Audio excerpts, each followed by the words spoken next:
Yeah, I can hear you. I can hear myself. Good evening, my dear friends. Good evening, everybody who speaks English, who know me, who have been following uh, on the latest developments on the front lines of the war of Ukraine and Russia. For those who will get this link as a share from a friend, let me introduce myself. My name is Viktor Yevpak. I was born and I live now in the same city I was born. It's called Cherkasy, Ukraine. I'll show you later where it is. And I lived quite a lot all over the world for a little bit, but for the majority of my life, I've been living here in Ukraine, and I am a Ukrainian. I'm a Ukrainian inside. I'm proud to be Ukrainian, and it's a painful and difficult time right now in my life, in the life of every true Ukrainian, in the life of our country, because our country is at a very difficult, bloody, and very horrific war. A lot of you have been messaging me, a lot of you have been writing to me, a lot of you have been asking for your support, for how you can support. And so I'm going to be talking today about practical ways you can support the things we do specifically in our town through several charities where I am an active member. So I will be showing you some stuff. Hopefully it all works. I'm using some software today to broadcast some of the things. But let me just start off and say that in general, on the one hand, we are getting used to some of the things that 6 days ago were absolutely abnormal, were absolutely horrific even to imagine. But it's incredible how the human body, the human mind get used to the things. And I can understand very well the movies and the films and the people talking about how you can pretty much get used to anything, including war. But at the same time, it has a very difficult and very big toll on us morally and spiritually, living under constant danger of death. Just today, I haven't gone live for a couple of days. I'll tell you what today has been for our family, for myself, and for a lot of people in my town, and then as well tell you about the country. Today we had 6 or 7 bomb shelter sirens. So it's this, big audio noise that is broadcasted all over the city, a siren that tells that you should go into a bomb shelter. It means that there's a credible risk and credible threat given by the Ukrainian authorities that there might be shelling, there might be air raids, there might be rockets firing at our city. And it's been like this for 6 times, at least 6 times. I actually lost count. It started late at night, and to be honest, nights are very difficult, no matter where you are. Obviously, again, I don't want to overplay this. I'll show you some of the stuff that is happening in real danger zones like Kiev and Kharkiv and Kherson. Cherkasy is relatively safe, is relatively peaceful, but again, we have some rockets that are being fired at us. A lot of them are being intercepted by our, I guess, what is called defense system. The shield, the air, our rockets go in and intercept them. I was able the other day to see one of them. I was laying in my bedroom just across the wall there. I'll show you video of it from my cameras from the house, and I'm laying and talking to somebody on the phone, from a friend from the United States, and I see the big rocket, like when the flare just coming across. I could see through the window, and it was coming across the sky. And yeah, I mean, you don't know where it's going, so you get scared. We ran to our bathroom and the bathtub, and just pray that it's not gonna hit us. It hit or try to land somewhere about maybe a couple of miles, not more than a couple of miles that way. So yeah, that's emotionally it's very difficult for everybody. It's difficult for me, very difficult for Caroline, it's difficult for the kids. You can't plan everything. You can't plan anything. You can't think of even tomorrow. There's no enough capacity to think about tomorrow. You can only think about now and maybe like the next hour. It's just like now and the next hour, now and the next hour. So yeah, first of all, I want to thank everybody who has been sending messages, thoughts and prayers, sending notes of support. I've been trying to see how they can help. Who's been trying to fulfill the latest important request that I posted in the previous stream, and it's about a Starlink terminals. So one of the things that we crucially need, the crucial infrastructure, is communication. I'll show you later how the Russians are trying to break our communication, but the internet is the core. That's how we get a lot of our news. That's how we communicate. That's how we find out really that there's bomb shellings and stuff. That's how we can work as tech company.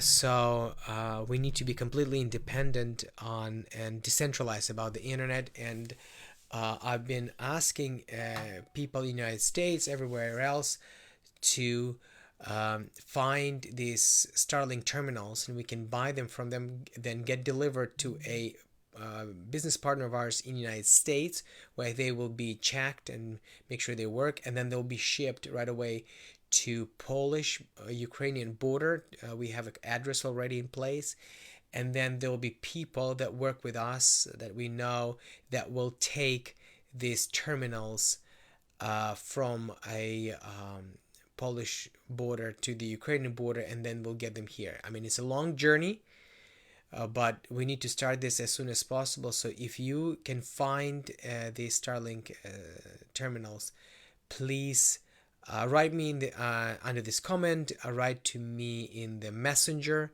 here, write to me in the email, Yevpak, YEVPAK YEVPAK at gmail.com, yevpak@gmail.com. The next request I am posting here, and I'm going to be posting in the description to this video, is a financial request. A lot of you have been asking me how you can help financially. There's two charities with the two bank accounts that are in dollars, so the money can only be sent in United States dollars, that are open to receive your contributions.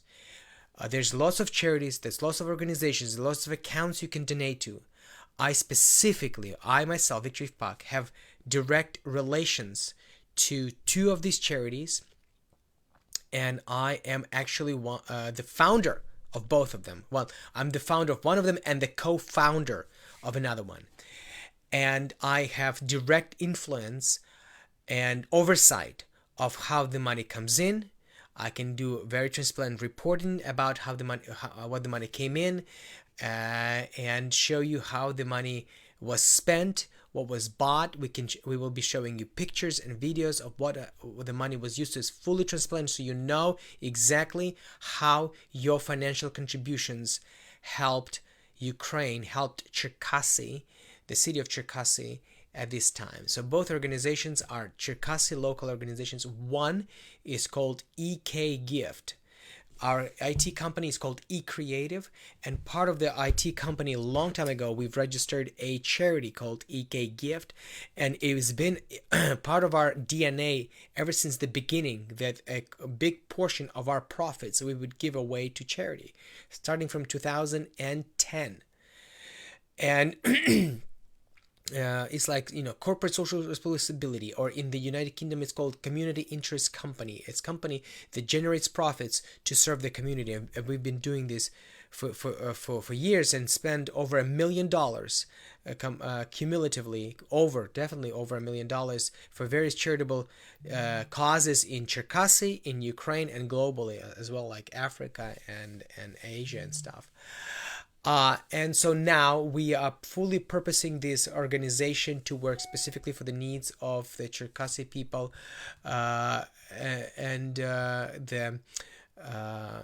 the war that is happening, and how we can help the refugees, how we can help feed people, medical.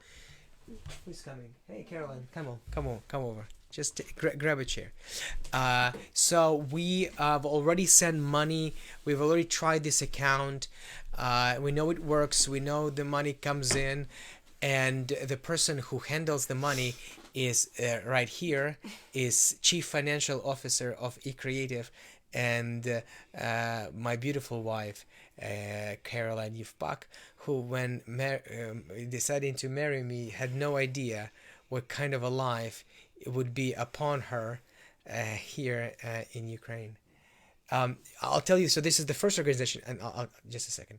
I was just in the middle of something. It's okay. And the second organization was actually started by a group of prominent entrepreneurs from different sectors, restaurant business, tech business,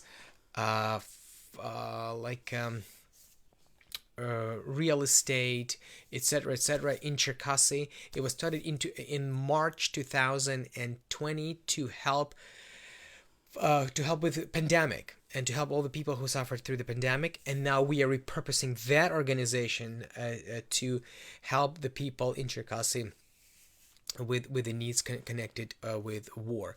I am the co-founder of this organization. I have direct influence on how the money is spent, so you can donate there as well. Donating to eCreative is fully under our control. Donating to other organization is I'm have a strong influence there, but there will be other also organization donating there. Both are fine. You decide where you want to donate. Both bank details are going to be in the description. It's done through a SWIFT payment. So you need to learn how, if you've never done this before, you need to Google or talk to your bank how to make international transfer, SWIFT payment. You put the special called IBAN account, and then the SWIFT code and the name of their organization, blah, blah, blah. It's going to be in the description. If you have problems sending the money, please let me know. Obviously, we're very keen to help you send money so we can serve people here. Of course, we're spending a lot of our money. Just today I've spent a couple of $1,000s on various needs. So this is Caroline. If you didn't know, this is Caroline. How are you doing? I'm okay. Okay. Each day is up and down. Oh, this is Nicola. You want to come and say hello? Come and say hello. This is our son Nicola. He's wearing a football jersey of Ukraine. This is our emblem. He took on a football practice half a year ago. He loves it, and he really misses that he doesn't have any football practice now. But we really hope that this is gonna resume soon. He wanted to go play football. Oh, he went playing football yesterday at this like a local football field of a school where he goes. And then the sirens came in, and the bomb scare, and da. So they had to run quickly at home because they didn't know if the bombs are gonna come on their heads. So it was a bit scary. How are you doing, Nicola? Good. Yeah. How are you handling this whole war situation? So. Mm-hmm. So. Playing Fortnite. You play. Yeah. You have unlimited time on Fortnite, so you like that. Yeah. At night I'm gonna play with you. Okay. You wanted to say something? No. Okay, fine. So we'll carry on. No. What do you want to say? I won 3-0 You won 3-0 where? at football. Football. Yesterday. Okay, yesterday. Before the sirens came. Mm-hmm. Granddad, Lisa, Leo, and Versus you. yeah. You were the one, and they had Four. four of them. Four. Okay. Well. Okay, we'll go and play. Что? Нет, давай дальше.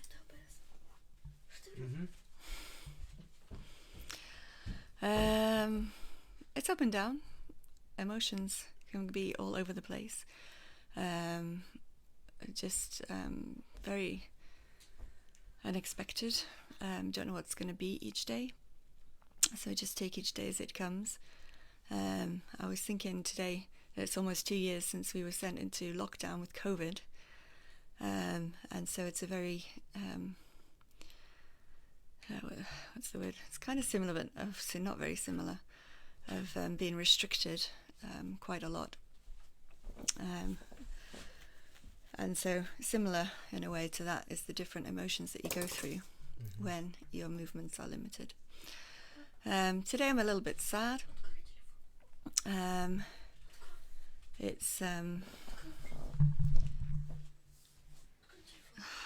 you just open his phone for him, please? Yeah, He's you not just there. keep talking. You just keep talking. Yeah, it's fine. I can't focus.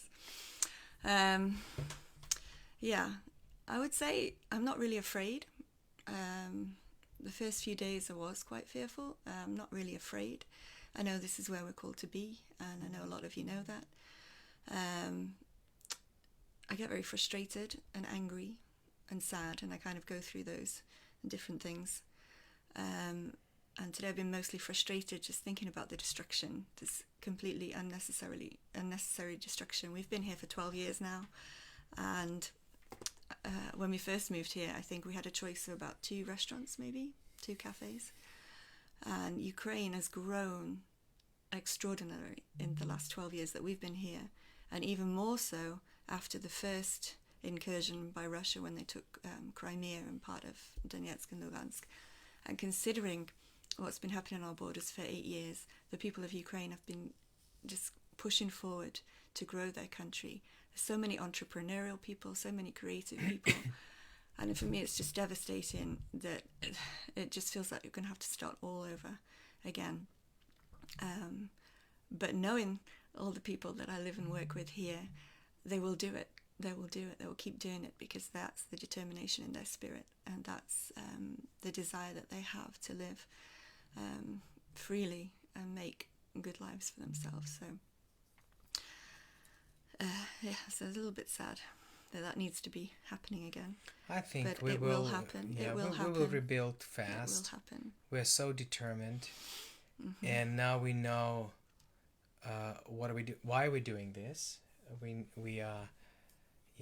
know what we are fighting for, and I think it will. And I'm pleased with the news today from the European Union. Yeah, I'll tell Are you. you just going to talk about that? I'm going to say it Wait, first. don't do the spoilers. Spoiler alerts. Because Spoiler that, alerts. it was a big that was a big thing for me actually 8 years ago. That when the Maidan started was one of the reasons, because the president didn't go forward with the European Union. And then for me as a British person, it was very hard when a few years later Brexit happened. So watching Ukrainians dying to be able to join the European Union, being from a country who so quickly and easily gave it up, is very hard. It's very hard. So I'm very pleased for them today that the application's been accepted to be a candidate for the European Union, and I really just pray. You ruined the whole through that. cliffhanger. Come on, I was building up to it. Okay. Well, I'll I'll take some of your glory. I'll tell you later. Usually more. speak a lot, so you can let me say something. Sure. Yeah. So Joel I'm says that happy you're about my that. better half for sure. I totally agree. Well, he said that many years ago. Yeah. I just keep getting better. Like good wine, which by the way, Yeah. you can't buy anymore. The new law today came into that they stopped selling alcohol. Maybe that's good. You don't want people walking around with guns and drunk. So yeah, if you want to have a nice glass of Chardonnay at the end of the day to just relax and get ready for bed, you can't do it because you don't want wine. And I'm telling you, there was a part of me in the morning was like, shoot, I should have stocked up on some wine that I like. And I thought, okay, then maybe before it goes into force, I mean, I should go quickly to my favorite store, which is called Wine Time, and buy all this wine for the next like month or so. But then I realized I'm a very public figure here because I ran for the mayor, and I all my billboards were everywhere, and pretty much everybody knows me. It would be so funny, like that as soon as they announce that there will be no alcohol, Viktor Yevpak is run to the store to buy all this alcohol, even though look, I don't need it. It's fine. I can live whatever how long without it, but it was just funny to think about it.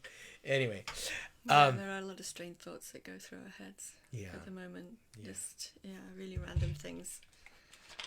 And just even a simple thing is, we just need to nip out to the shop to get something. It's like, well, do you really need to? Can it wait? Do they have it? Do they have it? Yeah. Like, because most likely Things they that don't have it. We never thought we'd have to deal with. I had a dream today that there's a parachute, a Russian, like pilot. His plane was bombed, and he parachuted right into a garden, and I went to fight him with like my bare hands. And it was quite realistic. It was just like right here outside of my window, like, and then I wake up like, oh, this is just a dream. Okay, that's fine. So yeah, so yeah. Have I ruined your flow? No, it's not. You haven't ruined everything.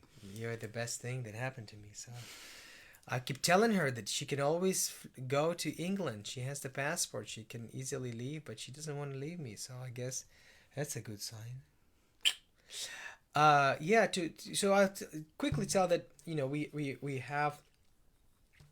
have these two companies, tech companies, and I'm extremely thankful and extremely proud of how people are handling this whole war. A lot of them are trying to keep on delivering services the best they can during this perilous time, and some of them are running from the computer to the bomb shelter, to back to home, to the computer, to the bomb shelter, like back and forth, and it's really disruptive and frustrating. But hey, we keep on delivering, and I so much hope that our clients can see that and appreciate that and stick with us at this difficult time, and keep paying us so that we can pay the people who support not just themselves, but they support several families, husband's family, wife's family, their parents, their nephews and cousins and stuff.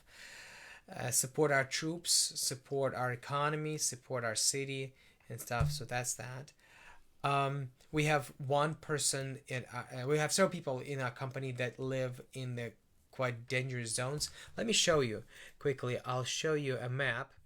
So I hope you can see it. This is the map of Ukraine.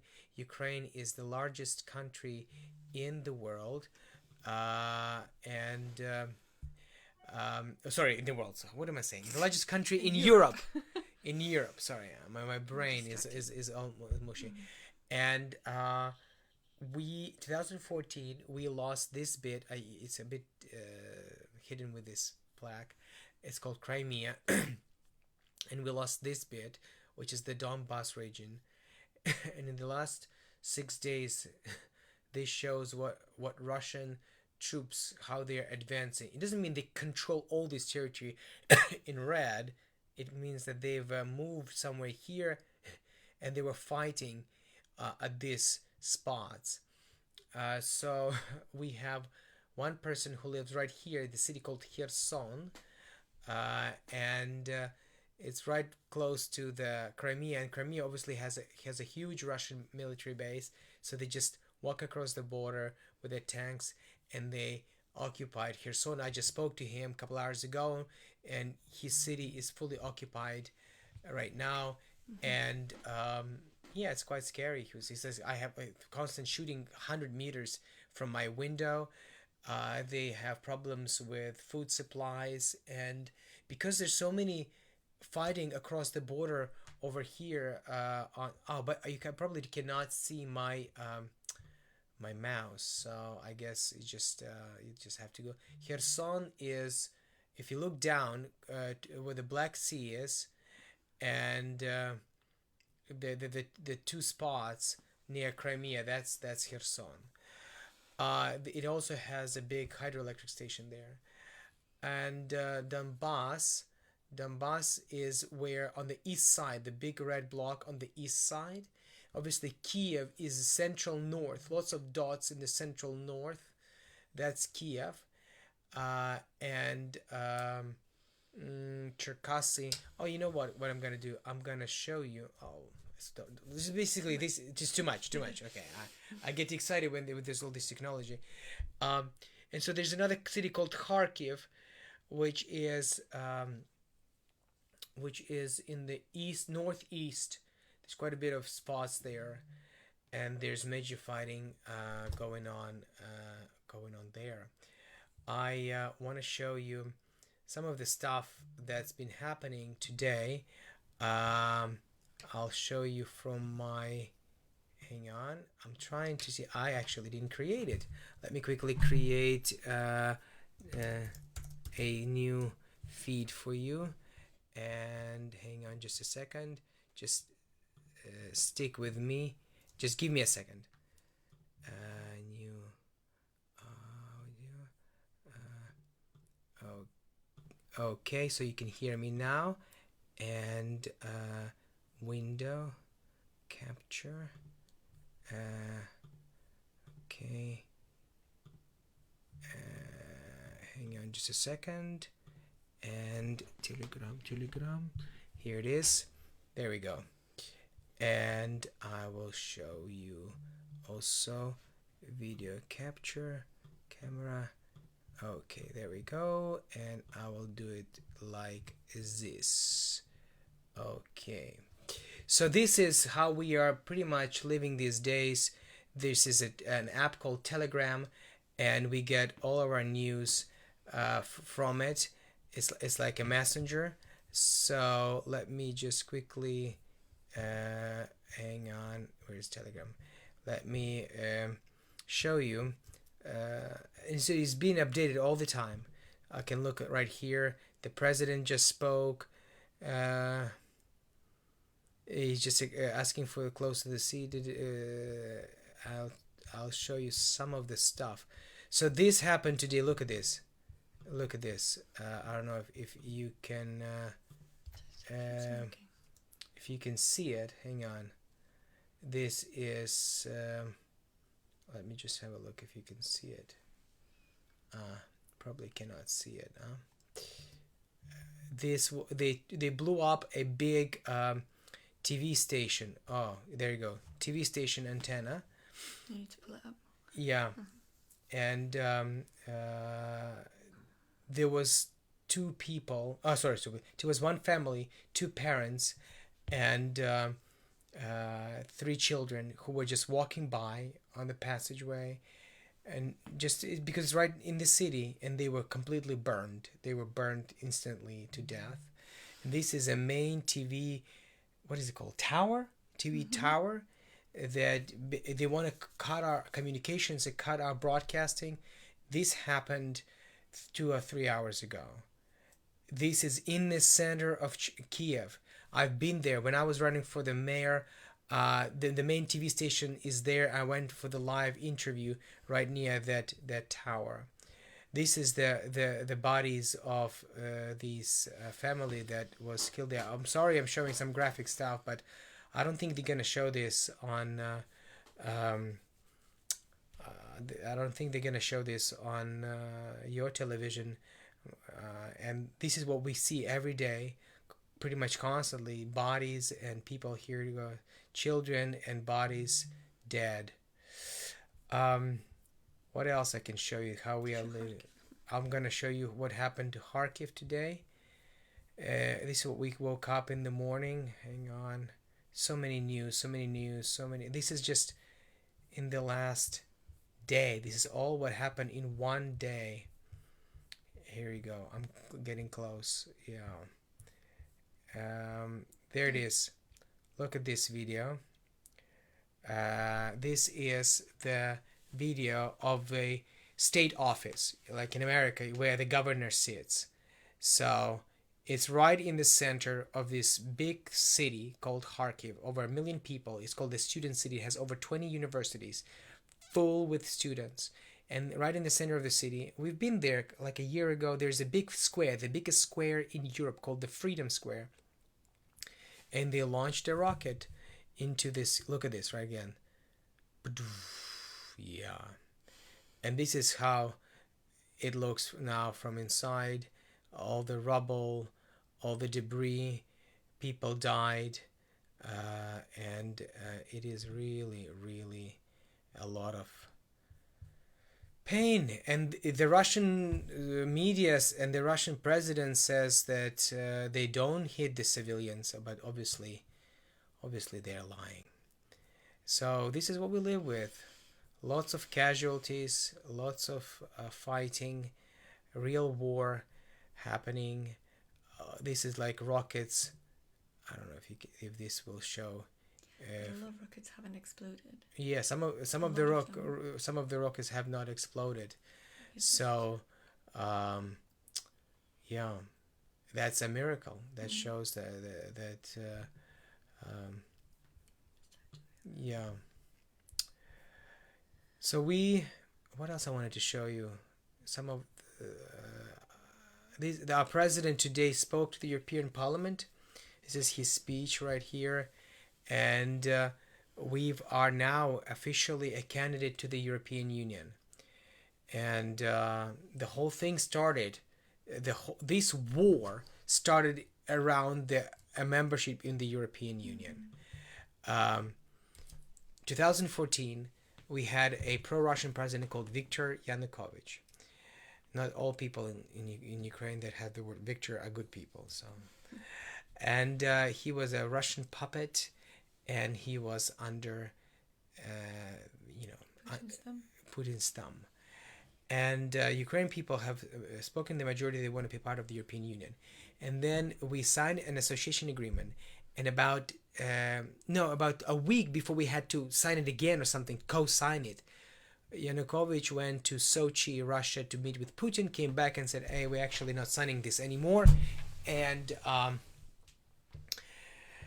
we're going to be part of Russia, pretty much. Like economically, we will be better with Russia. And that caused a peaceful protest in the center of Kiev, in a square called Maidan. Maidan in Ukrainian means square, of students again, and they said, you are not representing our will, you are not representing our hopes and dreams, we want to be a part of Europe. And that protest lasted like for several hours into the night, and then Yanukovych made a terrible mistake of not just waiting out this protest, but using extreme force to basically make them disperse, hitting them with blood, and just like really was very big massacre. And people saw that. It was they streamed about it and they took pictures, and people were like, oh my gosh, this is horrible. We can't do this. And then the next day, much more people came in, and that started a revolution. A revolution that started in November 2013 and went into February of 2014. And in February 2014, pretty much several years ago, there was also Olympic Games, Winter Olympic Games. Putin, the Yanukovych fled the country in fear for his life. He went, guess where? Of course he went to Russia. That's where he's hiding. and then a couple days later, Russian troops invaded Crimea, and they've taken Crimea and Donbas region. The parts where you see at the bottom, the peninsula in the sea at the bottom, and the parts that you see on the very east side, the red big block on the east side.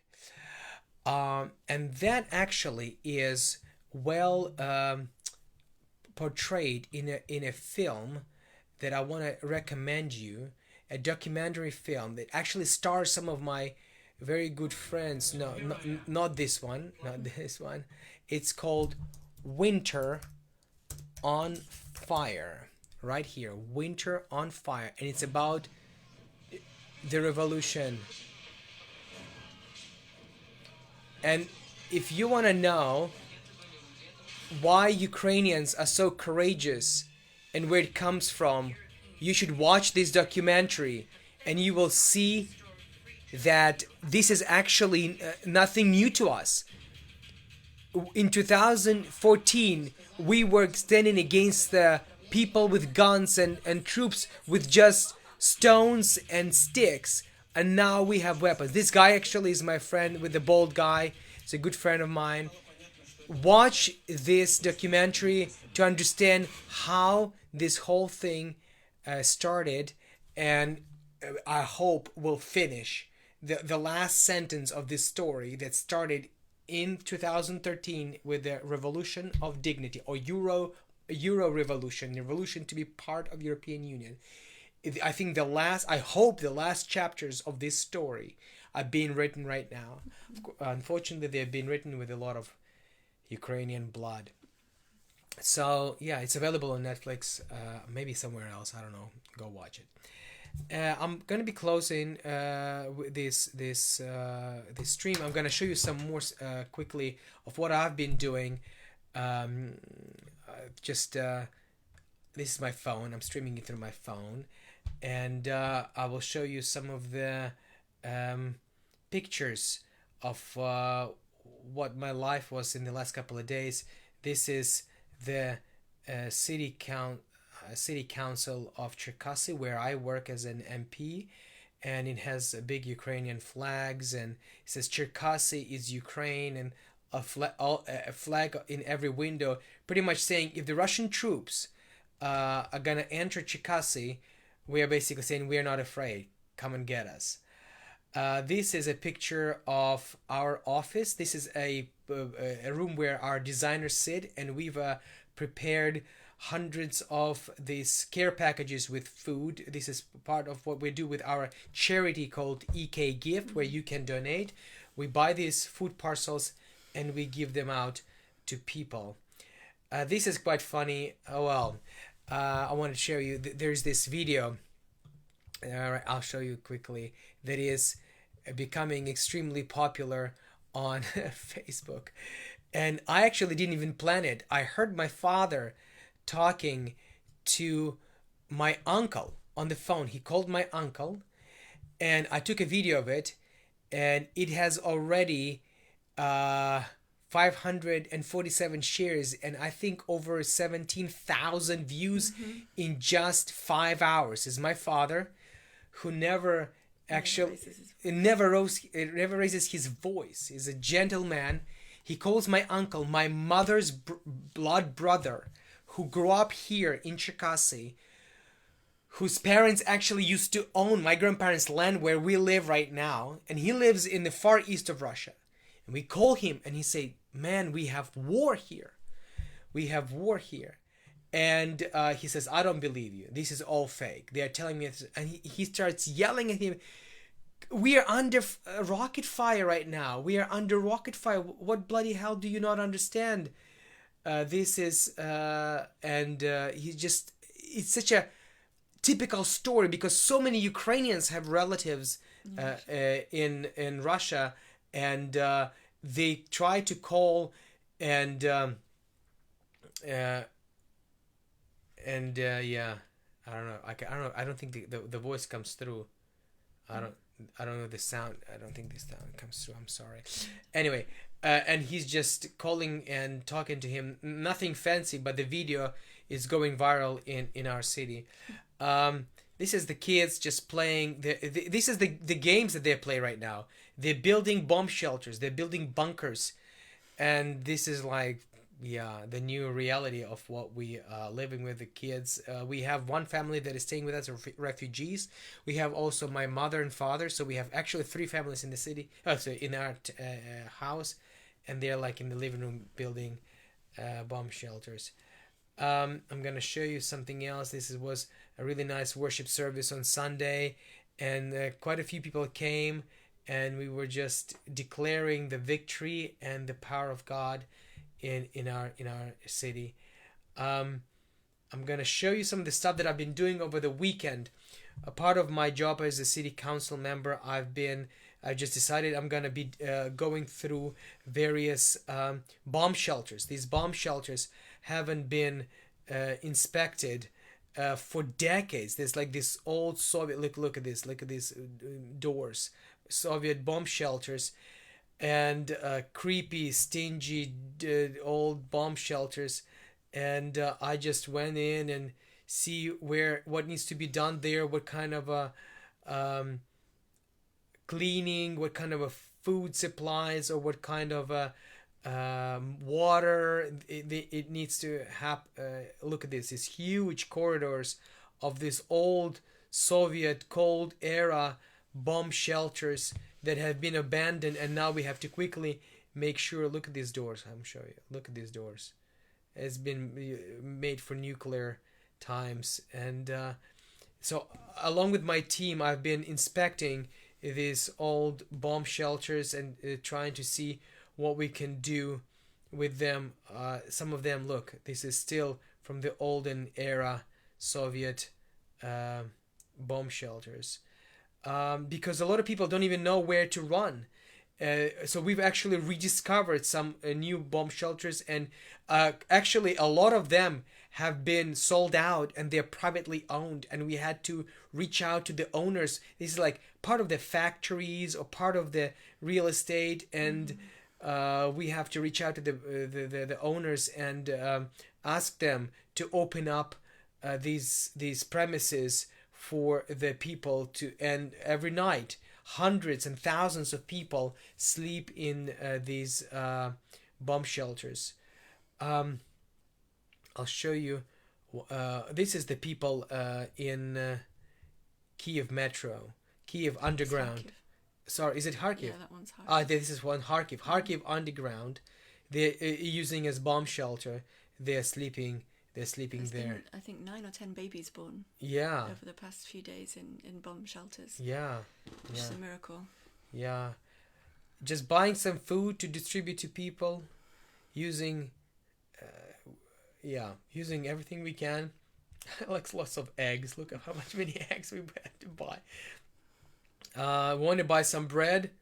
No bread. Everything has been bought out, and it's getting worse and worse every day. I wanted to show the video from the bombing that I saw the other day. Hang on just a second. That one. Where is it? Oh, there it is. This one right here. Watch this. This is from my camera. It will be better. This from a camera. Look at this. There's a rocket going. And look at the top right corner. Yeah, this is from my house. You can see it from my house. I'll show you the last couple of seconds of that video. And you can see it. That's the one that I saw through the window and got quite scared. So yeah, lots of stuff happening, and you wanted to know. Yeah, we need to put kids to bed. Fun fact: we have a company called Kids Locks. It's a software that helps parents track how much time kids spend on mobile phones, and we have quite a big Russian base. And so yesterday I made this video and put it up here. Should be working. There you go. This video right here. Basically, I'm saying that all the money from all the sales from Russian users are going to support the Ukrainian army and the Ukrainian cause in this war. and I send 192,000 emails to all our customers in Russia telling them that, so they know, because a lot of them don't even understand that there is a war. So, but they use our service because this service protects children all over the world. And we decided not to turn it off for Russia, but instead use the money that they pay us to fight war with them. So we're using their money to fight war against them. So, yeah. Well, we're not fighting against them. Well, we're not. We're not. We are defending. Yeah, we are defending. Country. Yes. A lot of people. This is my Facebook feed. You know, it's soldiers and people and military and the various causes and people talking and saying what they do, and the priests praying. By the way, this is the head of Ukrainian Orthodox Church, and he's one of the key targets because the Russian Orthodox Church want him dead. You know, all kinds of stuff. This is Stephen King has endorsed and supported Ukraine. If you are a big fan of Stephen King, the big boxer Vitaly Klitschko, he's the mayor of Kiev, very influential right now, helping defend Kiev, very strong. This is his brother Vladimir Klitschko. Yeah, he came back, and they standing strong, and they're making videos in different languages calling people to support. This look at these people running against the Russian tanks and the Russian equipment, and just they're stopping them. They're stopping them with bare hands. The Russian troops are so scared. They're just running into these cars that they have a Z. That's the marking of the Russian troops, and they just stand there with the flags. They sing the anthem, and they're trying to stop. This country is fearless. This country will never be occupied. This country will never be subdued to anybody. This is impossible. I don't believe it. I know it. I can see what people are doing, and it's just incredible. It's just incredible. All my news feed is of course is all about the war. So, and of course, go to finally, just quickly, Telegram. This is stuff happening again and again. New things. Exclusive. Zelensky tells Russia just stop the bombing. This is our governor. He addresses the citizens all the time, every hour or so. So just live in this constant, never-ending cycle. Too much information of what's going on, and this is the Russian soldiers have been taken prisoners. They're boys. They're like in the 18, 20 years old, and they had no idea where they were going. Yeah, I've been talking a lot because I've been silent for a couple of days. I haven't been streaming, but bottom line is we are resilient. We are adamant. We shall overcome. We are scared, but this fear does not paralyze us. There's ways you can help. It will be in the description of this video. The 2 bank accounts of 2 charities that we support, and you can send money there, and we will report where the money goes through. Show you pictures, all the various causes, helping the refugees, helping the poor. Helping to protect the city. Caroline, thank you for being with me on this stream. It's been fun showing people, and please pray for us. We wish you a good night. We're gonna have to go and put our kids to bed, and hopefully try to sleep ourselves. Try a little bit, at least a little bit. Thanks for listening. Yeah. Thanks for praying. Yeah. God bless you all. We'll be back. God bless you all. God bless Ukraine.